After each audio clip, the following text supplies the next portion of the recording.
देश विदेश चैनल के इस अंक में आपका स्वागत है। मैं सतीश चंद्र। आज मैं बात करूंगा हिंदुओं की। यह सब अक्सर सुनने को मिलता है कि हिंदू कायर है, वो जो झेल रहे हैं उसके जिम्मेदार अब सिर्फ वही हैं।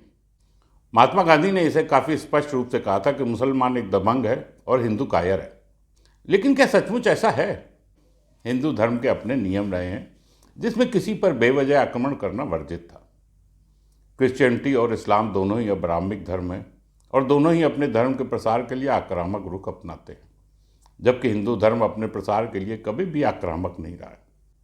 जो भी प्रसार दूसरे देशों में हुआ है वह वहाँ के लोगों को हिंदू धर्म की विशिष्टताओं ने आकर्षित किया था।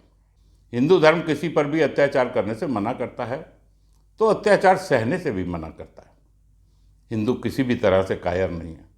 वैसे तो हिंदुओं की और कई कमियां हो सकती हैं, लेकिन बहादुरी की कमी उनमें से कभी भी नहीं रही। 1971 के बांग्लादेश युद्ध को देखें।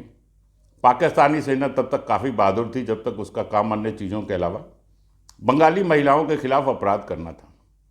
लेकिन जैसे ही भारतीय सेना बांग्लादेश पहुंची, उनके पास समर्पण के अलावा कोई रास्ता नहीं था। भारतीय सेना ने बांग्लादेश के पीड़ित मुसलमानों और प्रताड़ित हिंदुओं को स्वतंत्र कराया। या फिर 1999 के कारगिल युद्ध को देखें। हालांकि राजनीतिक नेतृत्व ने भारतीय सैनिकों को पाक सीमा पार करके दुश्मन के इलाके में युद्ध करने से मना किया था, लेकिन भारतीय सेना ने कारगिल की ऊंची पहाड़ियों को घेर लिया, जिसे पाक आक्रमणकारियों ने अपने कब्जे में लिया था। भारतीय सैनिकों ने अपनी वीरता से इन पहाड़ियों को खाली करा लिया था। निश्चित मौत से भी हिंदू सैनिक डरे नहीं। आइए ऐतिहासिक रिकॉर्ड पर नजर डालें। सबसे पहले वेद और हिंदू महाकाव्य अधिकांश प्राचीन लेखों की तरह बहादुरी का गुणगान करते हैं। भगवद गीता युद्ध के मैदान में बहादुरी के लिए एक हिंदू को उसका धर्म याद दिलाने का ग्रंथ है। शायद इतनी अधिक वीरता जो हिंदुओं में पाई जाती है, उसके पीछे हिंदुओं का पुनर्जन्म में विश्वास होना भी एक कारण हो सकता है। हिंदुओं ने सिकंदर महान तक को रोक दिया था। यह हिंदुओं की कोई मामूली उपलब्धि नहीं थी। शक, कुषाण और हूण भारत के उत्तर पश्चिम में पैर जमाने में कामयाब रहे। शक पराजित हुए। इस विजय से ही विक्रम संवत का प्रारंभ होता है। इन विजयी विदेशियों को पूरी तरह से निकालकर बाहर नहीं किया गया था और उन्हें हिंदू धर्म में ही एडजस्ट कर लिया गया था। लेकिन अगर हिंदू इतने ही वीर थे तो इन पर मुगलों और अंग्रेजों का शासन कैसे स्थापित हुआ? आज हम लोग बात करेंगे, क्या भारत में मुगलों का शासन हिंदुओं ने आसानी से स्थापित होने दिया था? पैगंबर मोहम्मद की मृत्यु के कुछ साल बाद मुस्लिमों ने वर्तमान मुंबई के थाना क्षेत्र में सबसे पहले 636 ईस्वी में हमला किया था और दिल्ली में पहली इस्लामी सल्तनत 1206 में स्थापित हुई थी। इसका कंपैरिजन कीजिए अन्य सभ्यताओं के साथ, जो कि 10-20 साल तक भी नहीं टिक पाई। हिंदुओं द्वारा इस्लामी आक्रांताओं का बहादुरी से मुकाबला करने का इतिहास 570 साल का है। इन 570 सालों तक हिंदुओं ने विश्व की सर्वाधिक ऑर्गेनाइज और उन्नत सेना को रोक के रखा था। हिंदू हमेशा ही युद्धों में विजयी रहता अगर वह रक्षा की मुद्रा में न रहता। आप जब भी रक्षा की मुद्रा में रहते हैं तो आपको एक डिसएडवांटेज तो रहता ही है। आक्रमणकारी के पास 2 एडवांटेज रहते हैं। एक तो एलिमेंट ऑफ सरप्राइज और दूसरा वो अपने हिसाब से समय और स्थान चुन सकता है। हिंदुओं की सेना हर समय उस लेवल पे तैयार नहीं रहती थी। मुस्लिम सेना हमेशा ही युद्ध मोड पे तैयार होकर ही आती थी। फिर हिंदुओं के युद्ध के नियम भी उनकी हार का कारण बनते थे। नियत्थे पे हथियार न उठाना भी उनमें से एक था। हिंदुओं ने कभी इस बात को नहीं समझा कि उनका पाला जिनसे पड़ा है उनके लिए युद्ध के नियमों का कोई महत्व नहीं है। टेक्निकल तौर पर भी भारत की सैन्य रणनीतियों में कमियां थीं जो बाद में हार का कारण बनी। एक तो हाथियों का युद्ध में प्रयोग। धीमा हाथी तेज घुड़सवारों का मुकाबला नहीं कर सकता। दूसरा, युद्ध में राजा खुद लड़ने के लिए आगे आ जाते थे और राजा की मृत्यु के बाद सेना नेतृत्व विहीन हो जाती थी और आसानी से हार जाती थी। फिर जीत के बाद शत्रु को माफ कर देना और उसे वापस जाने का अवसर देना भी बहुत घातक सिद्ध होता था। 570 सालों तक हिंदुओं द्वारा इस्लामिक आक्रांताओं का जिस वीरता के साथ सामना किया गया, उसका इतिहास स्वर्णिम अक्षरों में लिखा जाना चाहिए था। लेकिन हम लोगों को उन्हीं युद्धों के बारे में बताया गया जो हम हार गए थे। हमारी इतिहास की किताबों में इस्लामिक आक्रांताओं पर विजय की कहानियां नहीं मिलती हैं। उससे एक नैरेटिव सेट करने का प्रयास था कि हिंदू कायर थे और एक बार हार कर चुपचाप उन्होंने इस्लामिक आक्रांताओं की सत्ता स्वीकार कर ली थी, जबकि स्थिति बिल्कुल उल्टी थी। एक समय ऐसा भी था कि हिंदुओं की बहादुर सेना से इस्लामिक आक्रांता डरते थे। सऊदी अरब से शुरू हुआ इस्लाम कितनी सभ्यताओं को लील गया, लेकिन एक हिंदू सभ्यता थी जो कि उसके सामने डट कर खड़ी रही थी। अंग्रेजों द्वारा शुरू की इतिहास के साथ छेड़छाड़ स्वतंत्रता के बाद भी जारी रही। अंग्रेजों का तो उद्देश्य था कि हिंदुओं को उनके विजयी अभियानों का ज्ञान नहीं होगा, तो धीरे धीरे वे अपने आप को हारी हुई कौम मान लेंगे और अंग्रेजों के सामने हमेशा सिर झुकाकर चलेंगे। और स्वतंत्रता प्राप्ति के बाद जो वर्ग सत्ता में आया वह भी नहीं चाहता था कि हिंदुओं को असलियत बताई जाए। यह इतिहास को सेकुलराइज करने का प्रयास था।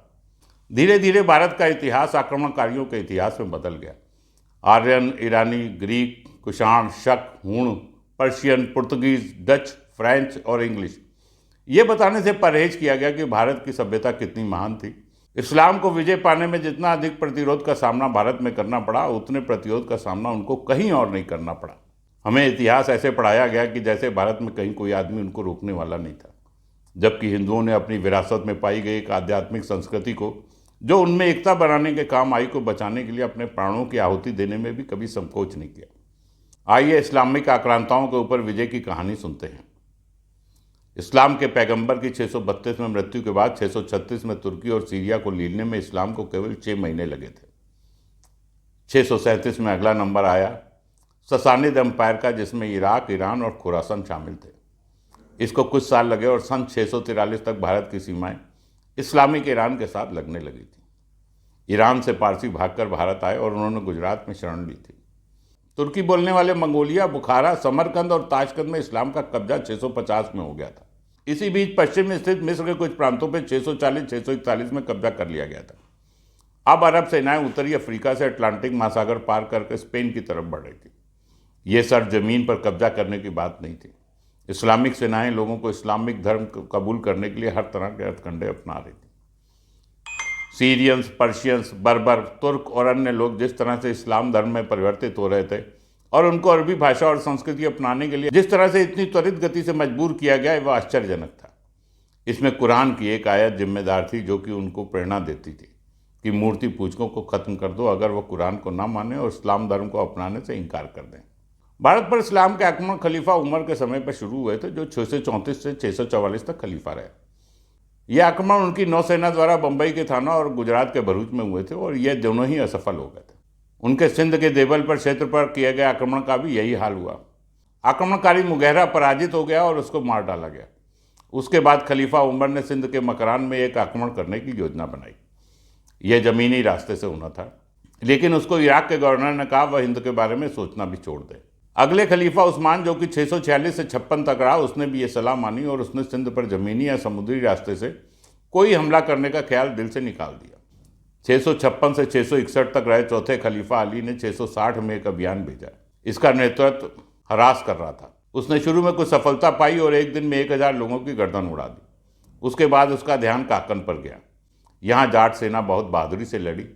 संख्या में कम लेकिन बहादुर जाट सेना ने जो लड़ाई लड़ी वो किदवंती बन गई। उसका कंपैरिजन अगर किसी युद्ध के साथ होता है तो वो थर्मोपाइले के प्रसिद्ध युद्ध के साथ। यह युद्ध ग्रीक सेना और पर्शियन सेना के बीच हुआ था, जिसमें 7000 की ग्रीक सेना ने 1,20,000 की सेना के साथ मुकाबला किया था। जाटों ने बोलन दर्रे पर इस सेना को निकलने नहीं दिया। सेनापति हरास मारा गया और बची खुशी सेना बड़ी मुश्किल से जान बचाकर भागी। ये 4 खलीफा भारत पर विजय की खबर सुने बिना ही चले गए। 5वां खलीफा मुवैया, जो कि 661 से 680 तक रहा, ने जमीनी रास्ते सिंध में 6 अभियान भेजे। इन 6 अभियानों में से 5 अभियान असफल हो गए।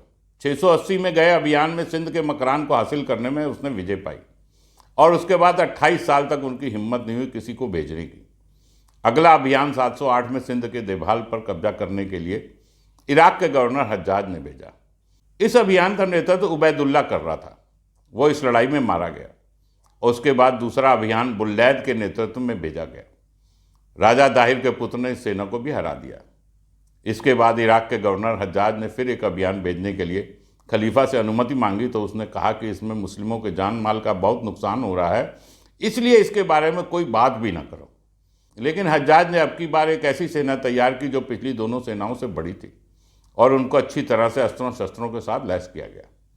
उसने उस समय कहा था कि अगर इस अभियान में पूरे इराक की संपदा लग जाए तो मैं वो भी लगाने को तैयार हूँ। इस अभियान में उसने अपने भतीजे, जिसके साथ उसने अपनी बेटी ब्याही थी, मोहम्मद बिन कासिम को भेजा। अब की बार मोहम्मद को सफलता मिली है और उसने पूरे प्रांत के साथ देवल पर 713 में कब्जा कर लिया। वहाँ से सेना लेकर वो आगे बढ़ा तो आगे बौद्धों का राज्य था। उनका गवर्नर युद्ध में मारा गया।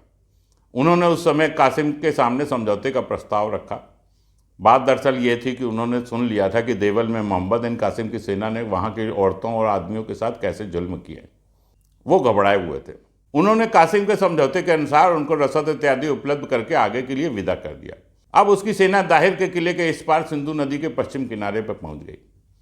दाहिर की सेना अभी तक मलेच्छों को आसानी से हरा देती थी, लेकिन मलेच्छी सेना इतनी दूर तक पहली बार आई और इसलिए राजा दाहिर तनाव में था।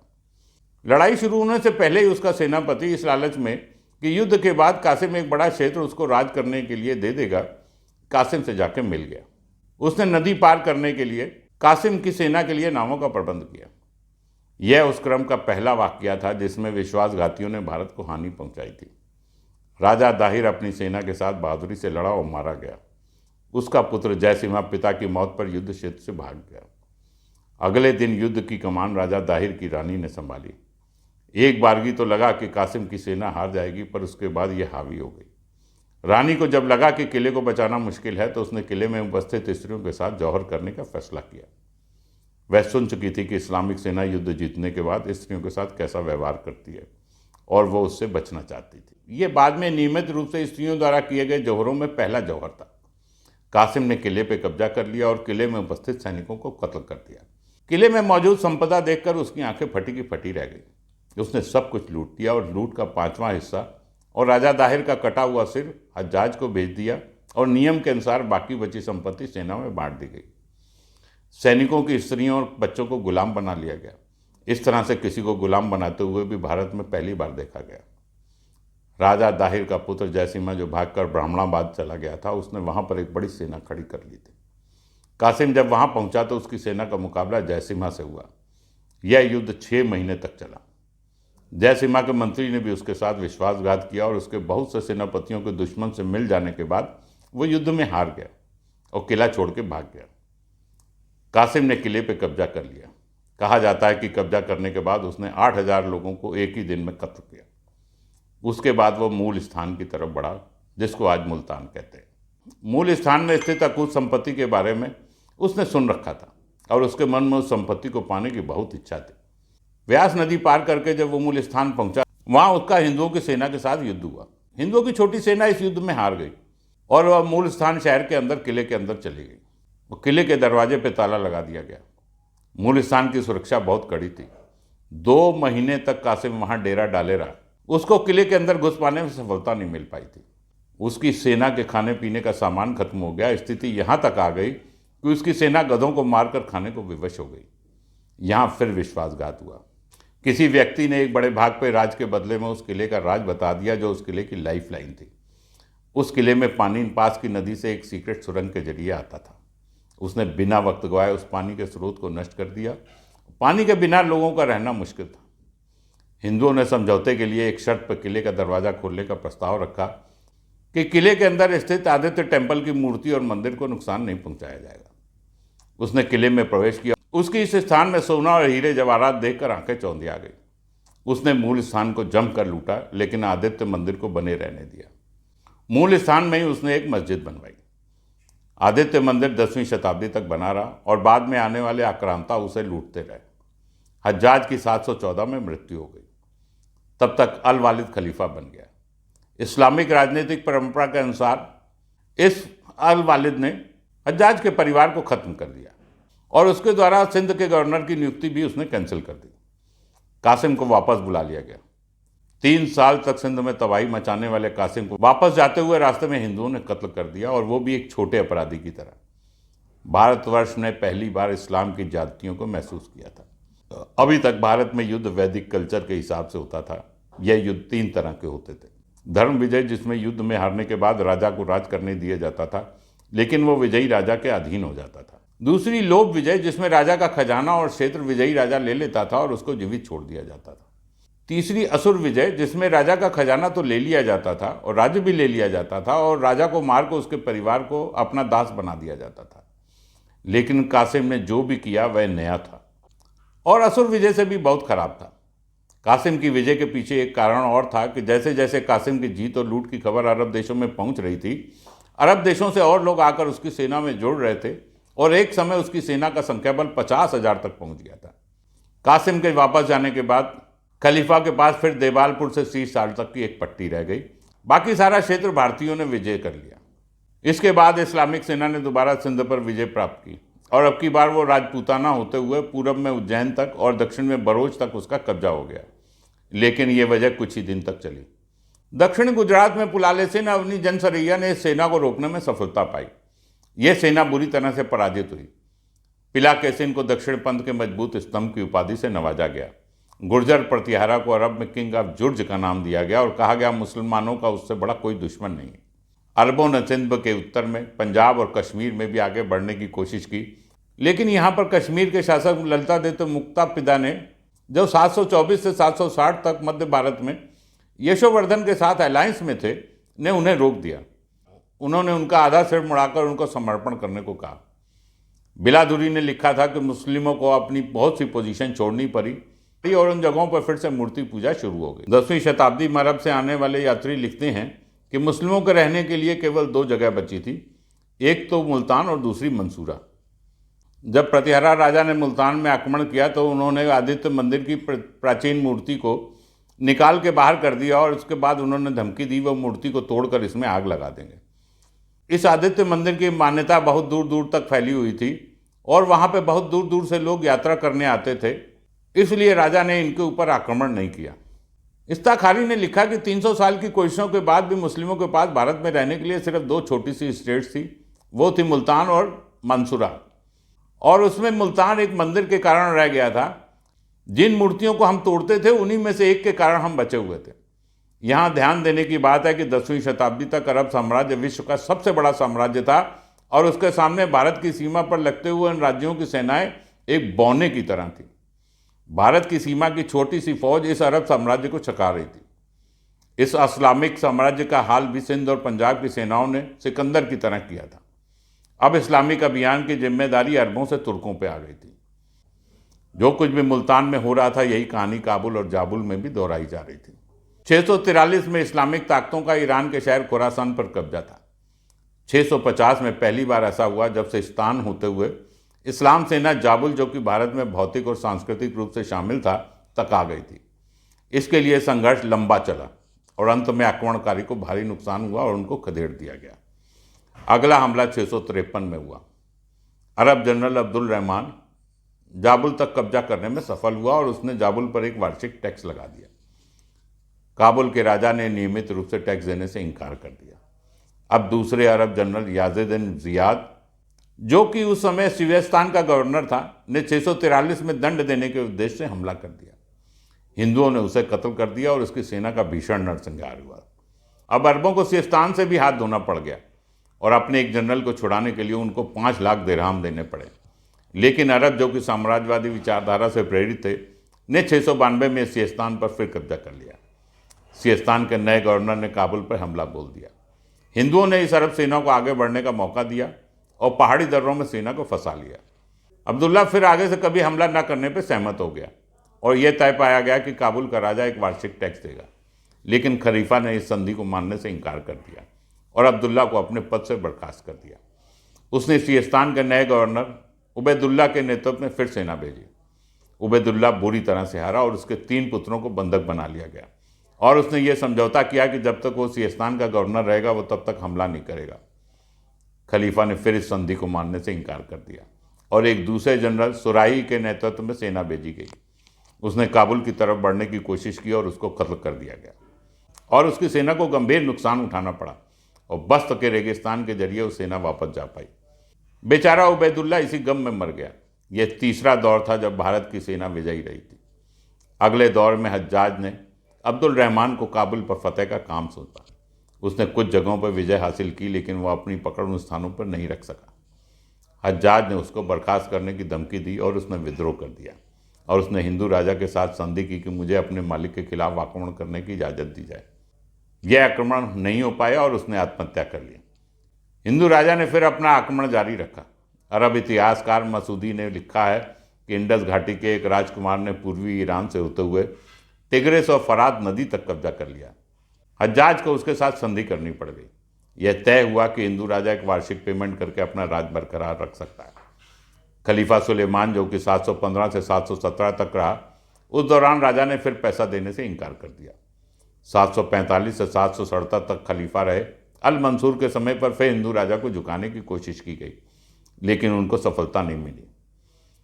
867 तक एक छोटे से राज्य काबुल जाबुल को हराने में भी विशाल इस्लामिक सेना सफल नहीं हो पाई। काबुल हिंदुओं के हाथ से फिर कुछ समय के लिए निकल गया, अब की बार किसी युद्ध के कारण नहीं, एक धोखे के कारण। तुर्की एडवेंचर याकूब बिन लेथ, जिसने अपना कैरियर डाकू के रूप में शुरू किया था, उसने काबुल के राजा के सामने पेश होने की इजाज़त मांगी। राजा के सामने जब वो झुका तो राजा ने भी अपना सिर झुकाया और उसने खंजर उसकी पीठ में उतार दिया। उसके साथियों ने दरबारियों पर हमला कर दिया और उसकी सेना ने काबुल और जाबुल पर कब्जा कर लिया। उसके बाद 963 में तुर्की के समानिद वंश के गुलाम सेनापति अल्प टिगिन ने गजनी को अपना बेस बनाकर काबुल में अपना राज्य स्थापित कर लिया। अर्थ ज्वेल होता है, कंधार और काबुल के बीच में स्थित है। यह मुख्य रास्ता है काबुल और दक्षिण अफगानिस्तान को जोड़ने का, और इसका एक स्ट्रेटेजिक महत्व है। इतिहास में किसी और स्थान को इतनी बार नष्ट नहीं किया जितनी बार इस गजनी शहर को।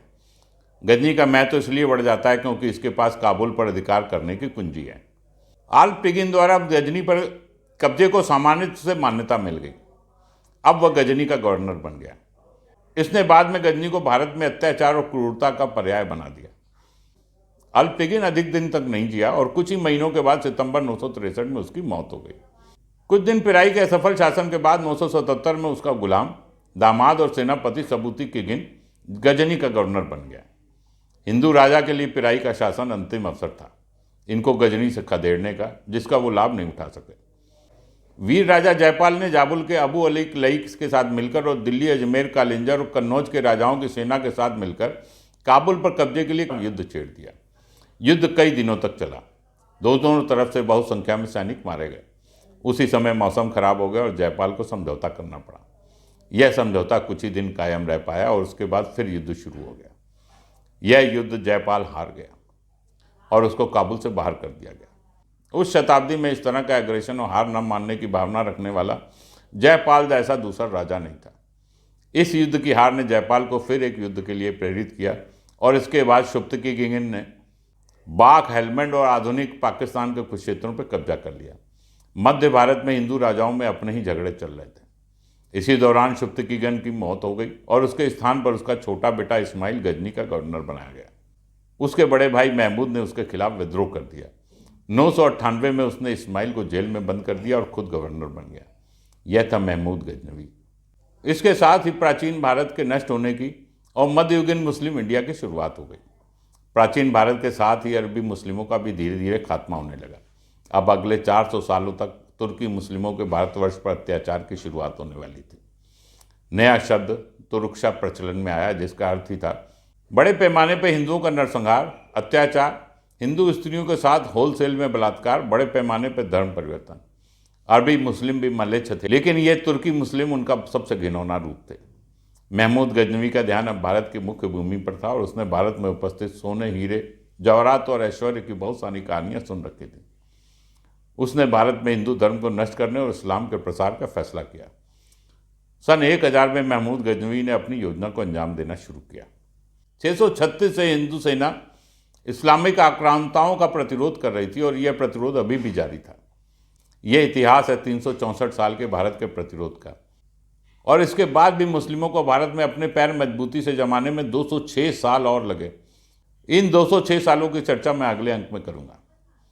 यह अंक आपको कैसा लगा कृपया कमेंट अवश्य करें। अगर अच्छा लगा हो तो लाइक करें और शेयर करें। आपसे अनुरोध है कि इस चैनल को सब्सक्राइब अवश्य करें।